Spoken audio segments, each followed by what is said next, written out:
بیٹھے تو اعتکاف میں، لیکن خبر پل پل کی ہے. بیٹھے اعتکاف میں گئے، بیٹھے مسجد میں گئے، لیکن نظر جو ہے وہ پوری دنیا پہ ہے. کوئی دیکھے نہ دیکھے، چھپی تو دیکھے گا. کیسے بن کے بیٹھے ہوتے پھر مسجد میں؟ ہر جگہ پہ ان کی نظر ہوتی ہے. لیکن یہ بات غلط ہے. دوسرا باپ اعتکاف میں بیٹھ تو جاتے ہیں، لیکن پہلے 1-2 دن بڑے حاجی صاحب ہوتے ہیں کہ ان سے بڑا کو حاجی آئی. حقیقت بات ہے. وجہ یہ ہوتی ہے کہ آپس میں جان پہچان نہیں ہوتی. جان پہچان قانون پسند ہوتے ہیں.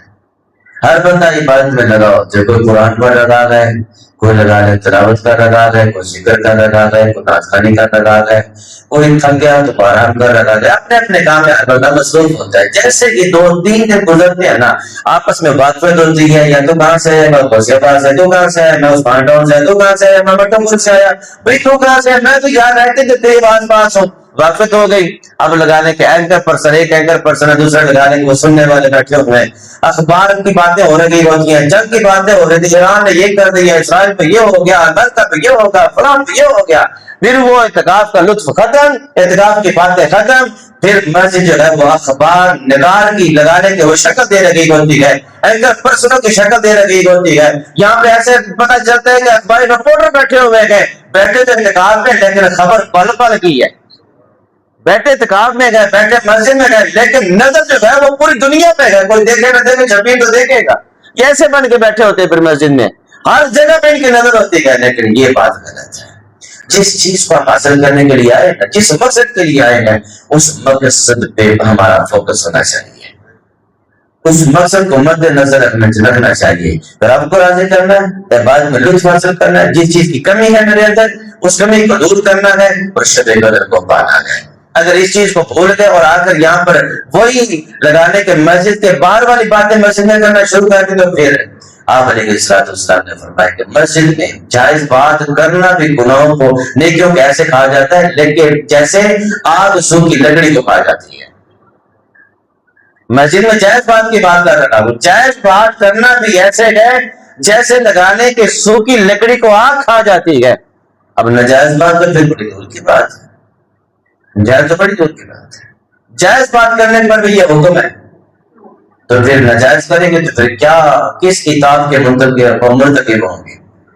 ہماری پکڑ کیا ہوگی؟ ہماری گرفت کیا ہوگی؟ تو جب اللہ تبارک و تعالیٰ نے موقع عطا فرمائے اپنے گھر میں آنے کا، بیٹھنے کا، تو پھر اللہ تبارک و تعالیٰ کے گھر کا جو تقدس ہے اس کو مد نظر ہمارے لیے رکھنا بہت ضروری ہے. جو ذمہ داری ہمارے اوپر آ جاتی ہے نا، جو ذمہ داری ہمارے اوپر آ جاتی ہے، نماز ہمارے اوپر فرض ہوئی تو نماز کے سارے معاملات کو سیکھنا ہمارے لیے ضروری ہے. آج نہیں پتہ لوگوں کو، سیدھی سے بات نہیں پتہ. اور مجھے یہ بات کرنے میں آج میں نہیں، مجھے کوئی تکلیف نہیں ہے بات کرنے میں.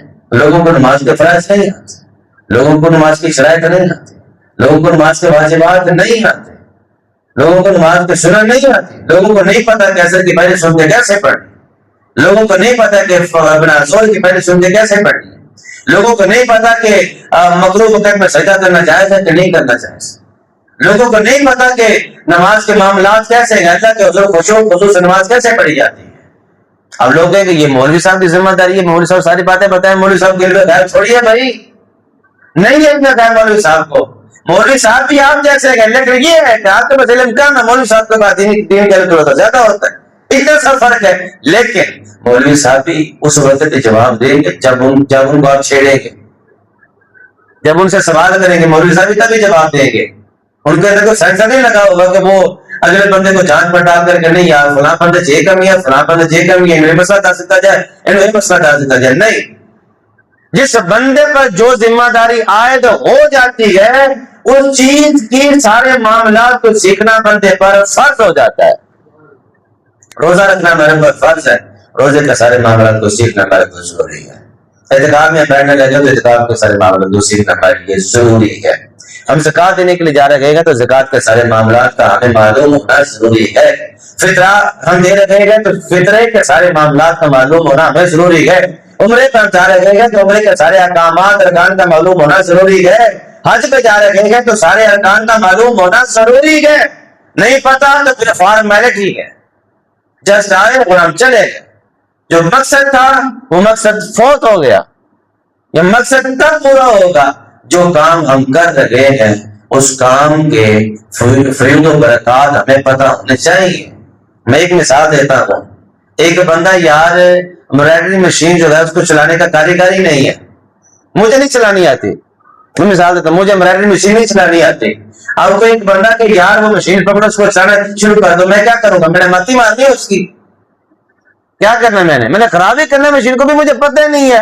اس کی ریڈیو کیسے ڈالنی ہے, دادا کیسے ڈالنا ہے, اس کو یوز کیسے کرنا ہے, مجھے نہیں پتا. اب مجھے میں ناڑی بندہ مجھے کہا بھی اس مشین کو چلاؤ, میں تکا ماروں گا. ٹھیک ہے, نہ چل گئی نہ چلی اس نے خراب بھی بناڈ دیا. اب ہمارے اوپر جو چیزیں لازم ہیں اگر ان کے بارے ہمیں پتہ نہیں ہے اور اللہ کی طرف سے صدا آتی ہے کہ حی علی الصلاۃ حی علی الفلاح, دوڑے تو ہم آ جاتے ہیں, لیکن پتہ نہیں ہے نماز کیسے پڑھنی ہے, پتہ نہیں ہے کہ روزہ کیسے رکھنا ہے, پتہ نہیں ہے کہ زکات کیسے دینی ہے, پتہ نہیں ہے فطرانہ کیسے دینا ہے. اگر دے رہے ہیں تو ہم اس میں کمی ضرور کر رہے ہیں. ہم کامل نہیں ہیں ان چیزوں میں سے.